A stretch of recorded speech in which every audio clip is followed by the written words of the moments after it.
మొదటి కొరింథీయులకు రాసిన పత్రిక 11వ అధ్యాయము 28 నుంచి 31 వరకు.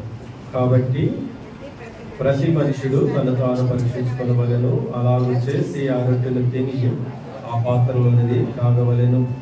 ప్రభు శరీరం అని ఇదే చెప్పక తిని త్రాగువాడు తనకు శిక్ష అనేతనికే త్రాగుచున్నాడు. ఇందువలనే మీలో అనేకులు బలహీనులను రోగులై ఉన్నారు, చాలా మంది నిద్రిస్తున్నారు. అయితే మనం విమర్శించుకునే ఎలా తీర్పు పొందగా పోదు. అలాగే మరొక వచ్చిన చదువుకుందాం. యోగు గ్రంథము 1వ అధ్యాయం 1 నుంచి. ఊజు దేశమందు యోగు అని ఒక మనుషుడు, అతడు యథార్థవంతుడును న్యాయవంతుడునై దేవుని యందు భయభక్తులు కలిగి చెడులను విసర్జించిన వాడు. అలాగే రండి మరొక వచనాన్ని మనము చదువుకుందాం. అదే 1వ అధ్యాయం 21వ వచనం. నేను నా తల్లి గర్భము నుండి దిగంబరిగా వచ్చి దిగంబరినై అక్కడికి తిరిగి వెళ్ళేదను. యెహోవా ఇచ్చెను, యెహోవా తీసుకొని పోయాను. యెహోవా నామమునకు స్తుతి కలుగును గాక. ఈ సంగతులు ఏ విషయముందును ఏ పాపమును చేయలేదు, దేవుడు అన్యాయము చేసినని చెప్పలేదు. చిన్న ప్రార్థన. దేవా స్తోత్రాలు తండ్రి, మరి ఇంతవరకు కాలం రెడ్డి ప్రభువా, మరి నా సంఘములు మరి పాటలు అనేక కనపరుస్తూ అలాగే తిరిగి ఈ పరిశుద్ధమైన లేఖనాలను ఆయన ఆరాధన పూర్వము ధ్యానించడం ద్వారా అలాగే సంఘము సహవాసము అలాగే నాయన మరి నువ్వు చేసిన వీళ్ళన్నింటిని బట్టి కృతజ్ఞులై నేను ఆరాధించే కృపను నేను దయచేసినందుకు వందనాలు. కూడా ప్రభు వంటి వాళ్ళను కూడా మీరు లోకమని పాపమని ఆ దాసత్వం అనగా దాసుని గృహములో నుండి మొదనాడు మా పితరులు కూడా ఆయన ఐగుప్తు దాసత్వంలో నుండి ఫరో ఎదుట లేదా ఫరో దగ్గర దాసత్వంలో నుండి నీవు బయటికి రప్పించావు, నిజంగా విడిపించావు, నిజంగా రప్పించి నడిపించావు. అరణ్యములో ఎన్నో గొప్ప కార్యాలు చేస్తాం. అయినప్పటికీ మా పితరులు వలె మేము పాపము చేస్తామని ఇదిగో ఆయన గొప్ప బాహుల్యమును ఆయన కృపను వాళ్ళని జ్ఞాపకం చేసుకోక ఆయనను వాళ్ళు మరిచి ఉన్నారని ఆయన విడిచారని, అందుకే యాకోబు నీవు నాకు మొరపెట్టడం లేదు, ఎదుగో యాకోబు నీ బలులను లేకపోతే నీ యొక్క నైవేద్యములను లేకపోతే నీ గొర్రె మేకలు నేను అర్పించమని నీకు నేను చెప్పలేదని కూడా మరి నువ్వు మాట్లాడుతూ వచ్చావు. నిజమే, అలనాడు నేను మంచిగా నువ్వు చేసిన మేలు ఎన్నో ఉపకారాలు చేశావు. ఆ అరణ్యములు తండ్రి ఎన్నో గొప్ప కార్యాలు చేసినందుకు వందనాలు. త్రోవలు మార్గాలు సరళం నడిపించావు, దాహం తీర్చావు.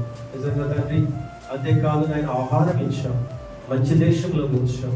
నిజంగా నాయన ఎన్నో గొప్ప కార్యాలు. అయితే మా పితరుల వల్ల మేము కూడా పాపం చేస్తున్నాం. మేము కూడా అనేక సార్లు నాయన అయ్యా ఇదిగో తండ్రి దేవుడిని కూడా శోధించిన వాళ్ళు నేను కూడా ఒకటి. అనేక సార్లు తండ్రి బాలలో మోసే అహరోనుల మీద అసూయపడ్డా. నిజంగా నువ్వు చేసిన మేలు మరిచాను అయ్యా, నీ ప్రేమను విడిచిపెట్టాను. అలాంటి ప్రజలను నేను కూడా ఒకనని, అలాంటి నన్ను కూడా మీరు క్షమించాను. నన్ను కూడా అక్కడి నుంచి లోకమని పాపమని కాస్త విడిపించారు, నన్ను కూడా రక్షించారు. ఈ రోజు నాయన ఈ రీతిలో రాజులైన యాజక సమూహములు నీ ప్రజల మధ్య నన్ను కూడా నేను జ్ఞాపకం చేస్తున్నాను. నా స్తుతిని కోరిన తండ్రి నీకు వందనాలు. ఇలాగే ఎన్నో మేలులు నా వ్యక్తిగత జీవితంలో ఎన్నో గొప్ప కార్యాలను చేస్తున్నాను. ఇన్ని మేలు చేస్తున్నారు దేవునికి మరోసారి నా హృదయమాన స్తుతి ఆరాధన మీకు సమర్పిస్తున్నాను. ఆమేన్. ప్రియులారా, ఈ సమయంలో మరి ఈ లోకంలో సాధారణంగా మనుషులకి ఏం కలుగుతాయి అని మనం గమనిస్తే మనుషులకి లోకంలో ఏం కలుగుతాయంట? శ్రమలు కలుగుతాయి. శ్రమలు చాలా రకాలుగా మనం అనుభవిస్తూ ఉంటాం. ఒకటి మన వ్యక్తిగతంగా శ్రమలు తెచ్చుకుంటూ ఉంటాము, ఇదొకటి. రెండోదిగా మరి దేవునికి భక్తిగా జీవిస్తున్నప్పటికీ కూడా కొన్ని శ్రమలు వస్తాయి. మరి ఆ శ్రమల నుండి కూడా మరి చాలా నేర్చుకుంటూ ఉంటాం. మూడో శ్రమ దేవుని కొరకు మరి సమర్పణ కలిగి జీవించే జీవితంలో కూడా గొప్ప శ్రమలు ఎదుర్కొంటాం. అయితే దేవుని వాక్యం ఏం చెప్తుందంటే, మీరు లోకంలో ఉన్నారు కనుక మీకేం కలుగుతుందంట? శ్రమ కలుగుతుంది. వాస్తవానికి శ్రమ అంటే లోబడిన పిల్లలకు శ్రమ, నిజంగా అవిధేయులైన పిల్లలకు శ్రమ. శ్రమ అన్నది మనము చాలా అనుభవాలను మనం చూస్తాం. తల్లిదండ్రుల మాట వినకపోవడం వల్ల వాళ్ళ ఇష్టానుసార మార్గాలు వెళ్ళిన వల్ల వాళ్ళకు కూడా శ్రమలు కలుగుతూ ఉంటాయి. అయితే దినమున మరి శ్రమలు ఎవరికి వస్తున్నాయంటే మరి నీతిమంతులకు కూడా వస్తున్నాయి శ్రమలు. మరి దేవుని కొరకు సాక్షిగా బ్రతకాలని మరి జీవించే వారికి మరింత శ్రమల్లోకి వెళుతారు. అందుకని వారిలో మనం ఒక ముగ్గురు వ్యక్తులు మీకు నేను గుర్తు చేస్తాను. ఇవన్నీ తెలిసిన విషయాలే. మరి యోబు గురించి మనకు గొప్ప సాక్ష్యము ఇచ్చింది ఎవరు తెలుసా? దేవుడే ఇచ్చాడు సాక్ష్యం. అంతటి గొప్ప సాక్ష్యం దేవుడే ఇచ్చాడు. మరి దేవుడు గొప్పగా చెప్పాడు కదా, ఏమని? అతను యథార్థవంతుడు. మరి యథార్థవంతుడికి శ్రమలు ఎలా వస్తాయి? చాలా మంది అంటారు అతను యథార్థవంతుడే కదా, మన ఆయనకి ఎందుకంటే శ్రమలు అంటాం మనం చాలా మంది. కొంతమంది ఏమంటాడు అతను న్యాయవంతుడే కదా, ఆయన ఎందుకంటే శ్రమలు అంటాం మనం. ఇంకా నిజంగా ఆయన దేవుడు అంటే చాలా భక్తి అండి, దేవుని పట్ల చాలా మరి భయభక్తులు కలిగి జీవిస్తున్న వ్యక్తి అని కూడా అంటాం మనం. ఇలాంటి వ్యక్తికి ఎందుకంటే శ్రమలు? అవును, కొన్నిసార్లు దేవుడు పరీక్ష. ఎవరి కొరకు పరీక్ష? తన భక్తి కలిగిన, యథార్థమైన, నీతి కలిగిన తన ప్రజలు తన పట్ల ఎలా స్థిరత్వం కలిగి ఉన్నారో సాతానుడికి దేవుడు అలాంటి వ్యక్తుల్ని సూచనగా పెడతాడు. ఎందుకంటే సాతాన్ని జయించాలంటే మామూలు విషయం కాదు. ఎందుకంటే యేసు ప్రభునే శోధించింది ఎవరంట? సాతాను. యేసు ప్రభుకే లోకాన్ని చూపించింది. యేసు ప్రభుని దేవాలయం మీద పైకి తీసుకెళ్ళింది. మరి ఎత్తైన కొండ మీదకి తీసుకెళ్లడము, ఈ లోక వాటి మహిమంతా చూపించడం, ఇవన్నీ నీకు ఇస్తాను నాకు మొక్కమన్నది. మరి అలాంటి సృష్టికర్త ఆయన యేసు ప్రభునే శోధించడానికి వెళ్ళిందంటే వాడు ఎంత బలంగా ఉంటాడు సాతానుడు. మరి అలాంటి బలం కలిగిన సాతాన్ని జయించాలంటే ఏదో ఆశామాష భక్తి కలిగిన వాళ్ళు జయించలేము. మరి ఏదో ఆశామాష జీవితం కలిగిన వారికి ఎవరం కూడా ఈ లోకాన్ని లేదా లోకంలో ఉన్న అపవాది, అనగా లోకంలో ఉన్నవాడు ఎవడంటే అపవాది, దుష్టుడు. వాడిని జయించాలంటే వాడు ఎంతో యథార్థత కావాలి, నిజంగా ఎంతో భక్తి కావాలి, నిజంగా ఎంతో మరి నీతి కావాలి. ఎందుకంటే ఈ వీటిలో చాలా బలంగా ఉంటేనే వాడిని జయించగలరు. మరి భక్తులు చాలా మంది ఉన్నారు బైబిల్లో. మరి ఊజు దేశంలోని యోబు అంతా నిజంగా ధనవంతుడు కావచ్చు ఒకవేళ భౌతికంగా చూస్తే, ఒకవేళ యథార్థవంతుడు, నీతిమంతుడు, నిజంగా దేవుని పట్ల భయభక్తులు కలిగినటువంటి వాడు, అంతేకాకుండా చెడుతనాన్ని విసర్జించిన వాడు. అలాంటి ఆయన అయితేనే గాని మరి సాతాన్ని జయించలేదని నిజంగా దేవుడు మరి యోబు విషయంలో మరి గొప్ప కృప కలిగి ఉన్నాడు నిజంగా. అందుకనే సాతాను చాలాసార్లు ఓడిపోయింది కూడా. ఎలా ఓడిపోయిందంటే ఇన్ని చేసినా కూడా ఇతను యథార్థత వదలలేదు. ఇతనికి మరి ఉన్న ఆస్తిని లేదా 7 మంది కుమారులు, 3 కుమార్తెలు నేను చంపేసినా కూడా, లేదంటే తన ఆస్తి అంతా కూడా నష్టపోయినా కూడా ఇతను ఏమాత్రం యథార్థత విడిచిపెట్టలేదు, భక్తి విడిచిపెట్టలేదు, నీతిని విడిచిపెట్టలేదు. మరి ఏం చేశాడు? ఒక దినం మరలా తటస్థించాడు. అందుకని దేవుని వాక్యం చెప్తుంది. 2 చూద్దాం. మనము 3వ వచనాన్ని చదువుదామా? 2వ అధ్యాయం 3వ వచనం యోబు గ్రంథంలో చూద్దాం. అందుకు యెహోవా, నీవు నా సేవకుడైన యోబు సంగతి ఆలోచించితివా? అతడు యథార్థవంతుడును న్యాయవంతుడై దేవుని యందు ఏ కలిగి ఉన్నాడంట? భయభక్తులు కలిగి చెడుతనము విసర్జించినవాడు. ప్రియులారా, ఈ లోకముని మనం జయించాలంటే నేనంటాను చెడుతనాన్ని విసర్జించాలి. అది విసర్జించినంత వరకు మనం ఏది కూడా విజయాన్ని పొందలేము. అందుకే మనము యోహాను పత్రికలో మనం గమనించవచ్చు, లోకమును జయించిన విజయము విశ్వాసమే. కాబట్టి నీ గురి, మరి నీ విశ్వాసము ప్రభు అయిన యేసయ్య ఉండాలి. అందుకని ఈనాడు లోకంలో చాలా మంది భక్తులు నిజంగా వాళ్ళ గురి ప్రభు అన్నారు, నిజంగా వారి విశ్వాసం ప్రభు అన్నారు.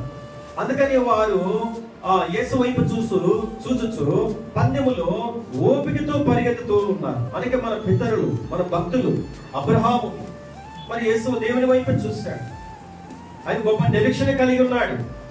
ఇలాగ ఎందరో భక్తులు మనం గమనిస్తే మరి దేవుని పట్ల గొప్ప నిరీక్షణ, గొప్ప విశ్వాసం వాళ్ళు ఉన్నారు. అందుకని వాళ్ళందరూ విశ్వాస వీరులుగా వాళ్ళు విజయాన్ని పొందుకోగలిగారు. కాబట్టి ఈ లోకంలో మనం కూడా చాలా సార్లు భక్తిగా పైకి ఉండొచ్చు, చాలా మంది మేము నీతివంతులుగా కనపడుతూ ఉండొచ్చు, చాలా సార్లు మేము యథార్థవంతులుగా అని మనం చెప్పుకోవచ్చేమో. కానీ ప్రియులారా, అయితే చెడుతనమును మనం ఎప్పుడైతే విసర్జిస్తామో అప్పుడు మనము విజయాన్ని చేకూర్చుకోగలం. అందుకనే యోబు గురించి మరలా దేవుడు అక్కడ ప్రస్తావన చేశాడు. చూసావా నా భక్తుడు, చూసావా? అతను దేవుని యందు భయభక్తులు కలిగి ఉన్నాడు. అతను చెడుతనమును విసర్జించినటువంటి వాడు. అందుకని భూమి మీద అతని వంటి వాడు ఎవడు లేడు. మరి ప్రియులారా, మరి శ్రమలు ఎందుకు వస్తున్నాయి? మరి అతనికి ఎందుకు అంత శ్రమ? 7 మంది కుమారులు, 3 కుమార్తెలు, మరి ఒంటెలు, గాడిదలు, గొర్రెలు, ఇవన్నీ కూడా అన్ని నష్టపోయాయి. మరలా చివరికి ఎక్కడికి వచ్చాడు? అప్పుడు కూడా నిలబడ్డాడు. నిలబడినప్పుడు అక్కడ అంటున్నాడు, రండి చూద్దాం. భూమి మీద అతని వంటి వాడు ఎవడం లేడు. 3వ వచనంలో మనం లైన్లో 2వ లైన్ చూస్తే, నిష్కారణముగా అతని పాడు చేయడానికి నీవు నన్ను. ఇదేంటండి? నిష్కారణం కదా. యోబుని నష్టపరచడానికి సాతానుడు నిష్కారణంగా దేవుని దగ్గరకు వస్తున్నాడు. నిష్కారణంగా నష్టం చేయడానికి. ఈరోజు చాలా మంది దేవుని యందు భయము, భక్తి, వినయము, విధేయత కలిగి ప్రభు కొరకు జీవిస్తున్నటువంటి బిడ్డల మీద సాతానుడు నిష్కారణంగా దాడి చేస్తున్నాడు. అన్ని నష్టపరిచినప్పటికీ కూడా మనల్ని ఎక్కడ చేస్తున్నాడు? ఎక్కడికి వచ్చాడంట? రండి చూద్దాం. అతడు ఇంకనూ తన యథార్థతను వదలక నిలకడగా ఉన్నాడు. చాలా మంది దేవుని కొరకు నిలకడగా బ్రతికినప్పుడు వాళ్ళ యథార్థత, భక్తి, నీతిని విడిచిపెట్టక వారి చెడుతనం విసర్జించి వారి ప్రభు కొరకు నిలబడినప్పుడు వారి మీద ఎలా దాడి చేస్తుందంటే, ఇప్పుడు 4వదిగా శరీరం మీద దాడి చేయడానికి ఇష్టపడుతుంది. ఈనాడు దేవుని కొరకు ప్రతిష్ఠించబడి దేవుని సేవ కొరకు వచ్చినటువంటి సేవకుల మీద సాతానుడి దృష్టి అంతా వాళ్ళ మీదే. ఎందుకంటే వీళ్ళు యథార్థంగా ఉంటారు, లేదా నీతిగా, భక్తిగా, వీళ్ళు చెడుతనం అన్నది వాళ్ళ దగ్గరికి రాని లేకుండా వారు దేవునిలో నిలకడగా ఉంటారు కాబట్టి వారి మీదకి సాతానుడు ఏం చేస్తాడంట? దాడి చేయడం. ఇప్పుడు ఇంకేం చేయాలా? శరీరాన్ని జయిస్తున్నారు, నేత్రాశ జయిస్తున్నారు, ధనాపేక్ష జయిస్తున్నారు, మరి లోకంలో ఉన్న వాటి అన్నింటినీ జయిస్తున్నారు. ఇక ఎలాగ చేయాలని చెప్పని సాతానుడు ఏం చేశాడంటే ఆలోచన చేసి యోబు శరీరం మీద దాడి చేయడానికి చేస్తున్నాడు. ఒకవేళ నేను అంటాను, మరి శ్రమలు అన్నది మామూలుగా నేను అదే 3 రకాల శ్రమలు అని చెప్పాను. ఒకవేళ మనం కొన్ని తెచ్చి పెట్టుకుంటాం. మన మాట వినకపోగా, తల్లిదండ్రుల మాట, భర్త మాట, భార్య మాట, పెద్దల మాట వినకపో, లేదంటే దైవజనుల మాట మనం వినకపోవడం వల్ల ఇవన్నీ కూడా కొన్నిసార్లు మనము లోపడకపోవడం వల్ల మనం శ్రమలు కొన్ని తెచ్చి పెట్టుకుంటాం. కొన్నిసార్లు దేవుడు భక్తి విషయమై పరీక్షించడానికి సాతానుడు కొన్నిసార్లు నిష్కారణంగా మన మీదకి లేనిపోని నిందలు తీసుకొచ్చేస్తాడు. చాలా సార్లు అపనిందలు, ఇవన్నీ చూసినప్పుడు మనం అనుకుంటాము, ఎందుకు నా భక్తి, ఎందుకు నా యథార్థత అని చాలా సార్లు విడిచిపెట్టి భక్తిని, యథార్థతను విడిచిపెట్టి నిలకడ లేకుండా పోతా ఉంటారు అన్నమాట. వారు అలా వెళ్ళిపోయిన వారి విషయంలో ఇక దేవుడు వారిని మరి రక్షించుకోవడానికి ఇష్టపడడు. ఎందుకంటే వారు దేవుణ్ణి వదిలేసి వెళ్ళిపోతున్నారు. అందుకనే దేవుణ్ణి విడిచి వేరొకరిని సేవించే వారికి శ్రమలు అధికంగా వస్తాయని ఉంది. రెండవది, దేవుని మరిచిన వారు పాతాళానికి వెళ్ళిపోతారని ఉంది. కానీ మరి భక్తులు దేవుణ్ణి విడిచి వేరొక దగ్గరికి వెళ్లకుండా, లేదా మరి తన కలిగిన శ్రమ నుండి వారు ఏమాత్రం కూడా వెనుతిరిగి చూడకుండా వాళ్ళ దేవుని కొరకు నిలబడతారు కాబట్టి వారి మీద సాతానుడు దాడి చేస్తూ ఉంటాడు అన్నమాట. మరి సహోదరి, మరి సేవకురాల విషయంలో కూడా మరి ఆమె చాలా సాక్షిగా మనము అందరం కూడా వింటున్నాం. ఎందరో చెప్పారు. ఎలాంటి సాక్ష్యం తెలుసా? యథార్థత, నీతిని కాపాడుకుంది, తన భక్తిని కాపాడుకుంటూ వచ్చింది. కానీ సాతానుడు ఏం చేశాడు తెలుసా? నిలకడగా ఉంది కాబట్టి ఏం చేశాడు? వాడు శరీరం మీద దాడి చేశాడు. యోబు మీద కూడా అలాగే దాడి చేశాడు. మరి ఎందుకు వస్తున్నాయి నీతిమంతులకి, ఎందుకు వస్తున్నాయి యథార్థవంతులకి, ఎందుకు వస్తున్నాయి భక్తి పరులకు శ్రమలంటే, వాడు దేవుని కొరకు నిలబడిన వారి మీదకే వాడు వస్తాడు. ఎందుకంటే వీరి ద్వారా గొప్ప పరిచర్య జరగబోతుంది. వాడి ఉద్దేశం అంతా ఏంటి? పరిచర్యగా చిన్నాభిన్నం చేయాలి. వాడి ఆలోచన అంతా ఏంటి? దేవుని పని కొనసాగకూడదు. నిలబడి దేవుని కొరకు ఎవరైతే నిలబడతారో వారిని పడగొట్టడానికి వాడు ప్రయత్నం అంతా జరుగుతుంది. కానీ యోబు ఎక్కడ కూడా చూసారా? అందుకే నిలకడగా ఉన్నాడంట. ఇప్పుడు 4వ వచనం చూడండి. అపవాది చర్మము కాపాడుకున్నట్టు కొరకై చర్మమును, తన ప్రాణమును కాపాడుకున్నట్టుకై తనకు కలిగినది యావత్తు నరుడించును కదా. కాబట్టి ఇవన్నీ కూడా నరుడు ఇప్పుడు చర్మ సంబంధ విషయం కానీ అంటున్నట్టు చూద్దాం. తన ప్రాణమును కాపాడుకున్నట్టు కానీ తనకు కలిగిన యావత్తు నరుడు ఇచ్చును కదా అంటున్నాడు అక్కడ. ఇప్పుడు అక్కడ మరొక మాట మనం గమనిస్తే, ఇంకొకసారి అక్కడ చూడండి, ఇంకొకసారి నీవు చేయి చాపి అతని ఎముకను అతని దేహమును మొత్తిని ఎడల అతడు నీ ముఖముని ఎదుటినే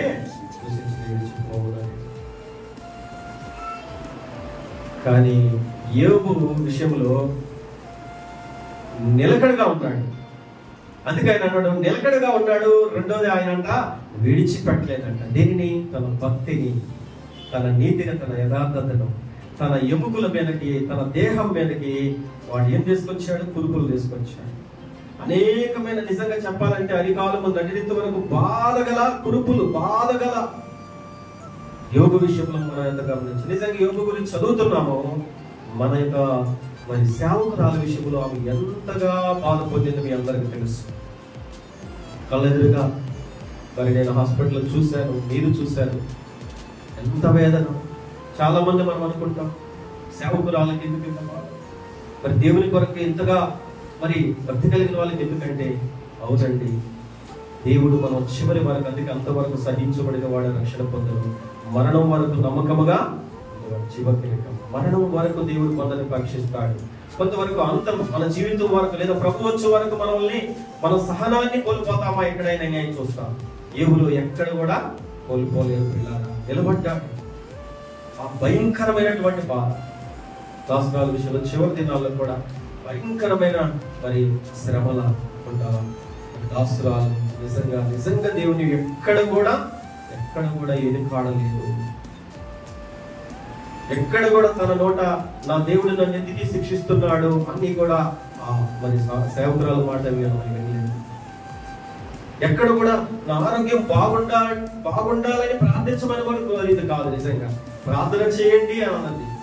ఎప్పుడు కూడా నేను ఎంత పరిస్థితుల్లో కూడా వెళ్ళి సిస్టర్ ఎలా ఉందంటే, బ్రదర్ బాగున్నాను బ్రదర్, నమ్మకానే చెప్పేది. అంత పరిస్థితుల్లో ఉంటాను, అంత శ్రమ. ఎందుకంటే చాలా మంది తెలియక అనుకుంటాం మనము, అవునండి, దేవుని కొరకు నిలబడిన వ్యక్తులకి, దేవుని భక్తి నీతిని చివరి వరకు విడిచిపెట్టుకున్న వ్యక్తులకి దేవుడు శ్రమలు కొన్నిసార్లు సాతాను నిష్కారం తీసుకొచ్చినప్పుడు దేవుడు తన భక్తులు నిలబెట్టుకుంటాడండి. అలాగా నేను ఎందుకు ఈ మాట చెప్తానంటే, నీతిమంతులకు శ్రమ, నీతిమంతులకు అనేకమైన ఆపదలు అయితే దేవుడే వాటన్నిటి నుంచి ఏం చేస్తున్నాడట, మరి ఆ అవసరాలు కలిగిన శ్రమ నుంచి దేవుడు విడిపించాడు. నిజంగా తన రాజ్యములో ప్రశాంతంగా మన దేవుడు అక్కడ ఉంచడం జరుగుతుంది. అయితే ఇప్పుడు మనం మిగిలిన మన జీవితాలు ఎలా ఉండాలంటే భయం కలిగి ఉండాలా, భక్తి కలిగి మనం ఉండాలా, నీతి కలిగి మనం ఉండాలా. కాబట్టి మనం నిలకడగా మనం ఉండాలా. ఎన్ని వచ్చినప్పటికీ కూడా మనం ఏం చేయాలంట, నిలబడే వారిగా ఉండాలా.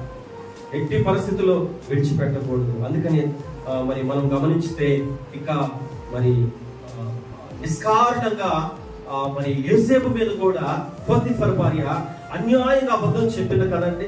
ఎంత అనుభవించాడు కదా, నేరం మోపబడింది కదా, అది అన్యాయమే కదా. నిష్కారణంగా మరి అతను నిందమోపబడుతూ వచ్చాడు, ఇంకా చెరసాల వేయబడుతూ వచ్చాడు, సంఖ్యల చేత బాధించబడుతూ వచ్చాడు కదా.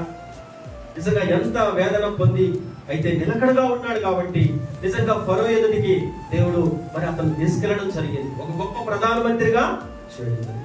అందుకని ఊజు దేశంలోనే గొప్ప యోగుకి అంత పేరు దేవుడు ఇవ్వగలిగాడు. దేవుడే సాక్ష్యం చెప్పగలిగినాడు. భార్య కూడా అంటుంది, ఇక దూషించి మరణం కమ్మన్నప్పుడు అతడు అంటున్నాడు, మూర్ఖురాలు మాట్లాడినట్లు నువ్వు మాట్లాడదు.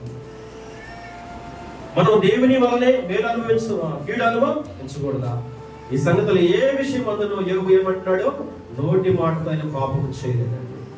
నిజమైన భక్తులు, నీతిమంతులు, యథార్థ భక్తులు చివరి వరకు నిలకడగా ఉంటారు. వాళ్ళ నోటితో కానీ ఏమాత్రం ఎక్కడ కూడా, ఎందుకంటే వారు అనుభవపూర్వకంగా దేవుళ్ళు ఉంటారు కాబట్టి ఎక్కడ మరి కోపగించుకున్నట్లు కానీ, దేవుని మీద సరిగినట్లు కానీ, ఆనాడు ఇశ్రాయేలు పేరు సరిగారు, శోధించారు, అసూయపడినట్లుగా కానీ భక్తుల జీవితాల్లో ఉండవండి. మరి ప్రభు కొరకు జీవించారు.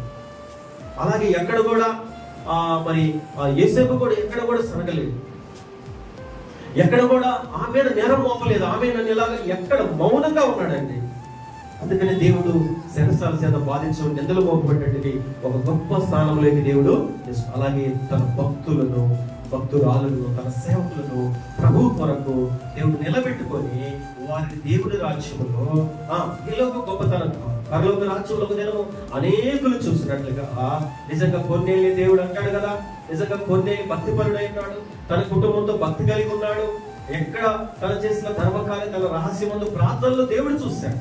అలాగే దైవదాసురాలు కూడా తన మంచాన్ని ఉన్నప్పటికీ తన సంఘము కోసం నిజంగా తన ఎంతో ప్రయాసపడినట్టుగా మనం గమనిస్తుంది.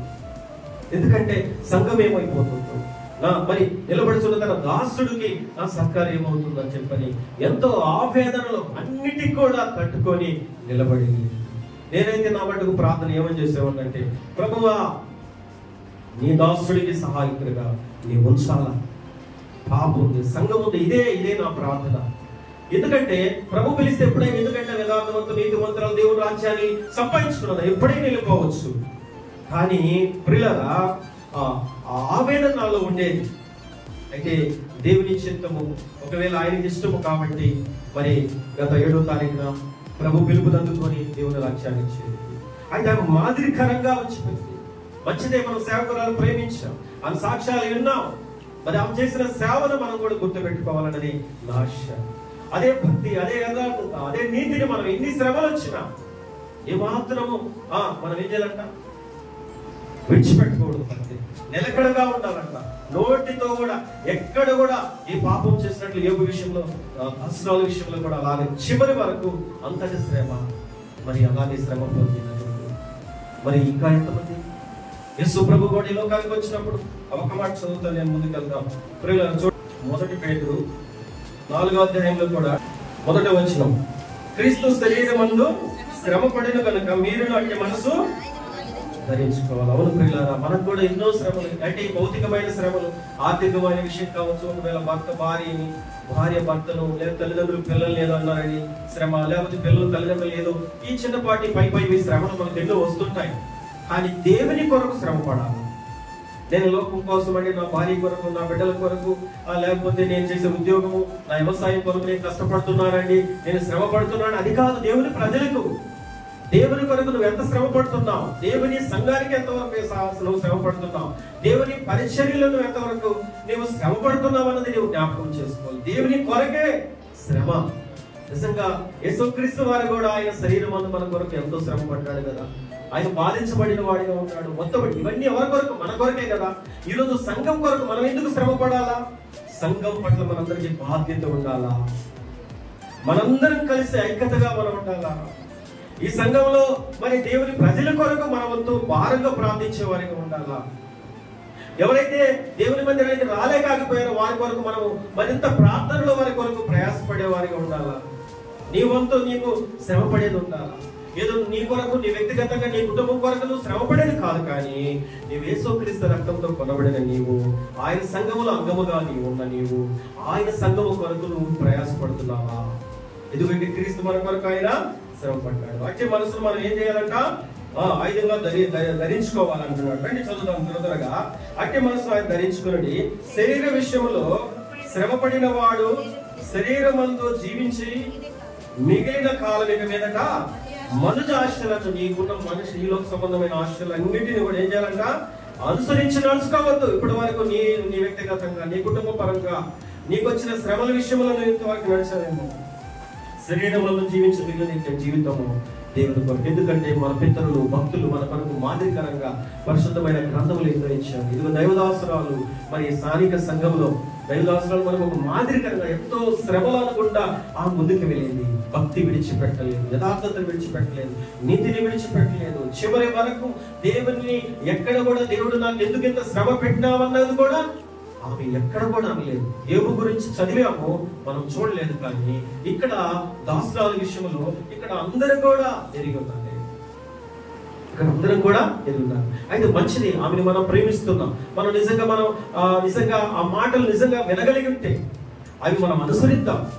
సంఘానికి సహకారానిగా ఎలా ఉండాలా అన్నది చూద్దాం రండి. ఆశలు అనుసరించి నడుచుకునక దేవుని ఇష్టానుసారముగానే నడుచుకున్నట్లు ఇక పాపముతో జోలికనేమీ లేకుండా ఉండాలా. పాపనగా లోకంలో నీవున్నావు అంటే పాపంలో ఉన్నట్టే. అందుకని లోకం నుండి దేవుడు వేరు చేశాడు కాబట్టి నీకు దేవుడు సన్నిధిని ఇచ్చాడు, సంఘాన్ని ఇచ్చాడు, సేవకుని ఇచ్చాడు, మొన్నటి వరకు సేవకురాలు ఇచ్చాడు. ఈ సంఘం కోసం భారభరితమైన ఆ శ్రమల్లో కూడా ప్రార్థించినటువంటి వ్యక్తిగా మనం చూస్తున్నాం. మరి నీ వంతు ఏది?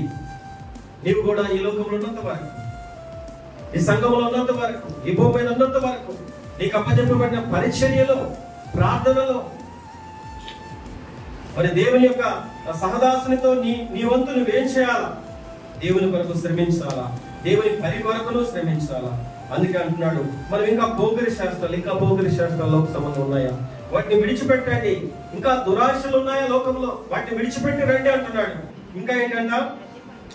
మద్యపానాలు, ఇంకా మద్యాన్ని సేవిస్తున్నారు. ఈరోజు చాలా మంది, నేను చాలా బాధపడుతుంటా. మా డెసిపల్లో ఒక అబ్బాయి అంటాడు, వస్తా ఉంటాడు కానీ ఎప్పుడు మద్యం కూడా చేయించి ఒకసారి వస్తాడు. ఏమి బయటికి తోసివేయలేక బాధపడిపోతూ ఉంటాం. ఈ రోజు చాలా మంది మనలో చాలా విషయాలు, ఈ లోక సంబంధమైనటువంటి విషయాలు చాలా ఉన్నాయి. వాటన్నిటిని ఇక విడిచిపెడదాం. దురాశలు, మద్యపానం, అల్లరితో కూడినటువంటి అన్నిటిని గురించి కూడా వాటిని విడిచిపెడదాం. రండి చూద్దాం. ఆటపాటలు, త్రాగుబోతులు, విందులు, చేయదగిన విగ్రహ పూజలు మొదలైన వాటి యందు నడుచుకోవద్దు. అన్ని జనులు ఇష్టము నెరవేర్చుచుండగా గతించిన కాలమే చాలు. ఒకవేళ తెలుసో తెలియక గతించిన కాలంలో మనం అన్ని జనుల వల్ల ప్రవర్తించామేమో, అన్ని జనుల మద్యపానానికి, అన్ని జనుల పోకిరి శాస్త్రాలకి, అన్ని జనుల వల్ల మనము మరి రకరకాల త్రాగుబోతుల విందుల్లో ఉన్నామేమో. నీ సహోదరి సహోదరుడా, దేవుడు నిన్ను విలువబెట్టి కొన్నాడు, నిన్ను రక్షించుకున్నాడు, నీవు సంగమించాడు, నేను సేవకుని ఇచ్చాడు, సేవకురాలను ఇచ్చాడు. మొన్నటి వరకు మన మధ్య ఉండి మనందరి కొరకు ఆమె ఎంతో ప్రార్థించింది. నిజంగా ఆమె యొక్క ఆకాంక్ష, ఆమె కూడా ఏంటంటే సంఘము కట్టబడాలా, ఐక్యతగా ఉండాలా, అనేకులు దేవుని కొరకు జీవించాలని యేసు ప్రభు వారు మన కొరకు కూడా ఆయన శ్రమ పడ్డాడు. కాబట్టి నీతిమంతులకి కూడా ఆపదలు వస్తాయి, నీతిమంతులకు కూడా శ్రమలు వస్తాయి. అందుకే ఎలీషా కూడా మరణకరమైన రోగం వచ్చిందంట. నిజంగా మరణకరమైన రోగాలు రాకుండా మరణానికి కొన్ని రోగాలు మనకు పెడతాడు నిష్కారణంగా. ఏవో విషయంలో కూడా తెచ్చాడు. కాబట్టి మన జీవితాల్లో కూడా చాలా సార్లు వాడు నిష్కారణం తెచ్చి పెడతాడు. అయినా భయపడద్దు, ధైర్యాన్ని. అందుకే భక్తులు అంటారు కదా, మరి వాళ్ళన్నారు, నీ భక్తి నీకు ధైర్యము పుట్టించుదా. ప్రియులారా, నీ భక్తి నీకు ధైర్యం పుట్టించుదా? అవును, భక్తి ధైర్యాన్ని ఇస్తుందండి, నిన్ను ముందుకు నడిపిస్తుంది. అందుకనే భక్తి దానియేలు సింహపురంలోకి నడిపించింది, విడిపించాడు. మరి షడ్రక్ మిషాల యొక్క భక్తి అగ్నిగుణంలోకి నడిపించాడు. వారి భక్తి వారిని రక్షించిందా లేదా? అగ్ని కాల్చలేదు. ఈ రోజు ఈ మధ్యాహ్న వేళలో ఎనహాపూరి సంఘములో నా ప్రియ సహోదరి సహోదరుడా, దేవుడు చక్కని సంఘాన్ని, చక్కని సేవకులు ఇచ్చాడు. శ్రమల్లో గుండా వెళ్ళినటువంటి దైవదేవస్తురాలని మన మధ్య మాదిరికరంగా ఉంచారు. తన భక్తి నీతిని విడిచిపెట్టుకున్న చివరి వరకు, ప్రభు పిలిపి వచ్చే వరకు అలాంటి నిరీక్షణ నీవు నేను కలిగి ఉండాలని ప్రభు కోరుతున్నాడు. ఈ లోకములో మరి ఇట్టి శ్రమలను విషయంలో మనం ఏమై ఉండాలంట, మనము అందుకే అంటాడు, ఇట్టి శ్రమలు ఎంత తగినవి కావు మనకి. ఒకవేళ భౌతికంగా నీ చిన్న శ్రమలు ఉంటాయేమో, వీటన్నిటి గురించి నీవు భయపడాల్సిన అవసరం లేదు. ఎందుకంటే ప్రభు నీ కొరకు నా కొరకు ఆయన శ్రమ పొందాడు, నీ కొరకు నా కొరకు ఆయన అమ్మబడ్డాడు. యేసేపు కూడా అమ్మబడ్డాడు 24 ఏళ్ళకి. అలాగే యేసు ప్రభు కూడా అమ్మబడ్డాడు. ఒకవేళ దేవుడు నేను కొన్నాడు, నేను అంటున్నాను మన కొరకు నిజంగా ఐగుప్తులకి ఫరో దగ్గరికి తీసుకెళ్ళడానికి ఆయన అమ్మబడుతూ వస్తే, ఆయన తన ప్రజలందరినీ కూడా ధాన్యాన్ని వాళ్ళకి ఆకలి తీర్చగలుగుతూ వచ్చాడు. ఎవరంట? యేసేపు 30 ఎండి నాణ్యాలకు అమ్మివేయబడితే మనలందరినీ కూడా రక్షించుకోగలిగాడండి. ప్రియులారా, మన కొరకు ఆయన ఏమి ఇచ్చాడు తెలుసా? క్రయం చెల్లించాడు. మీరు విలువ పెట్టబడిన ఆయన స్వరక్తం ఇచ్చి సంపాదించిన సంఘములు నీవు నేను అంగముగా ఆయన పని చేసేవారిగా మనం ఉండాలని కోరుతున్నాడు. పేద లాజరు కూడా తన శ్రమలో నుంచి నిజంగా ఎంతగానో మరి ఆ యొక్క బల్ల దగ్గర, ధనవంతుడి బల్ల దగ్గర కుక్కలు తిన్నాడు, రొట్టె ముక్కలు తిన్నాడు కదా, అక్కడే కనిపెట్టుకున్నాడు. సరైన వస్త్రాలు లేదు, నిజంగా ఆకలి చాలి దప్పిక. మరి ఎలాంటి ఆయన దేవుని రాజ్యాన్ని సంపాదించుకోలేదా? ఒకవేళ నీ జీవితంలో చాలి జీతం అనుకుంటున్నావేమో, చాలి బ్రతుకనుకుంటున్నావేమో, కానీ భయపడద్దు. దేవుని పట్ల నీ భక్తిని, నీ యథార్థతను, నీ నీతిని నువ్వు కాపాడుకున్నట్లయితే దేవుడు ఖచ్చితంగా యోబుని ఎలా జరిగినంతలో ఆశీర్వదించాడు, దేవుడు అలాగే నిన్ను ఆశీర్వదిస్తాడు. యేసు ప్రభు వారు ఏ విధంగా శ్రమ పడ్డాడు, ఆయన 3వ దినం మృత్యుంజయుడిగా ఆయన లేచాడు. అలాగే దైవదాసరాలు మన కొరకు ఇన్ని సంవత్సరాలు 20 ఏళ్ళుగా ఈ ప్రాంతంలో సంఘం కొరకు ఎంతగా మాదిరికరంగా వచ్చిందో ఇటు మాదిరికరాన్ని మనం కూడా ముందు చూపుతూ చూసి సంఘానికి సహవాసానికి అంకిత భావం కలిగి మనం ఉండాలి. ఏమాత్రం కూడా విడిచిపెట్టుకోవద్దు మనం ఇటు భక్తిని, ఇటు యథార్థతను.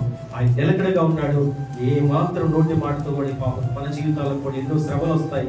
మనం కూడా ఇటు భక్తిని విడిచిపెట్టకుండా నమ్మకంగా మనం ముందు కొనసాగాలని ప్రభుత్వం మీకు మనం చేస్తూ ఈ మాటలు నేను పూజిస్తున్నాను. క్రైస్తవ